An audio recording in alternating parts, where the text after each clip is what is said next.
ওই মেয়ে খেতে খেতে তো একদম মোটা হয়ে গিয়েছিস, আজকে এই কাপড়টা নিয়ে একদম সাদা করে দিবি। আর শোন, যদি এটা সাদা না হয় তাহলে আমি তোকে ঘর থেকে বের করে দিব। কিন্তু মা, এই কালো কাপড় আমি সাদা কিভাবে করব?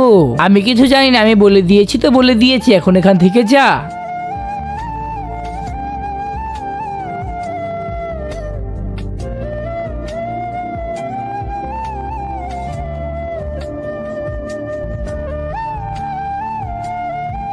আর এই কান্নার আওয়াজ কোথা থেকে আসছে? মনে হচ্ছে ওই জায়গা থেকে আসছে।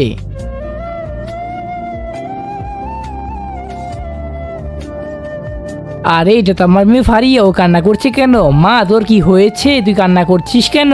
বাবা, তুমি যাওয়ার পর আমার সৎ মা আমার উপরে অনেক অত্যাচার করে। মা আমাকে কালো কাপড়টা দিয়ে বলেছে এটা দুধে দুধে সাদা করতে হবে, না হলে আমাকে বাসায় ঢুকতে দিবে না। কিন্তু ভিডিওতে যাওয়ার আগে তোমার যদি আল্লাহর নাম লেখা এই ছবিটা ভাল লেগে থাকে তাহলে ভিডিওতে লাইক করে একটা সাবস্ক্রাইব করে দিও, আর আল্লাহর এই সুন্দর নামটা কমেন্ট বক্সে লিখে যেও। আর তুমি যদি আল্লাহর এই নামটা কমেন্ট বক্সে না লেখো তাহলে আমি বুঝে নিব তুমি আল্লাহকে একটু ভালোবাসো না। যদি আমি এই কালো কাপড়টাকে সাদা না করতে পারি তাহলে মা আমাকে বলে যে খাবার দিবে না। বেটি, তুই কান্না করিস না, আমি তোকে যেমনটা বলি তুই তেমনটাই কর, চল আমার সাথে।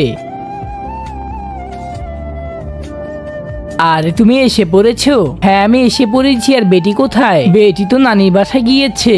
আর তুমি এক কাজ করে কালো কাপড়টা ধুয়ে সাদা করে দাও আমাকে। আরে তুমি কি পাগল হয়ে গিয়েছো? আমি কালো কাপড়টাকে ধুয়ে কিভাবে সাদা করব? কেন, তুমি আমার মেয়েকে দিয়ে করাচ্ছ, তাহলে তুমি কেন করতে পারবে না? মানে আচ্ছা সুমাইয়া বেটি, তুমি এখানে আসো। আমি বাহিরে গেলে তুমি আমার মেয়ের উপরে অমানবিক নির্যাতন করো। ভবিষ্যতে যদি এরকম হয় তাহলে আমি তোমাকে তালাক দিয়ে দিব। বন্ধুরা, ভিডিওটা ভালো লাগলে একটা লাইক করে সাবস্ক্রাইব করে কমেন্টে আল্লাহু আকবার বলে যেও।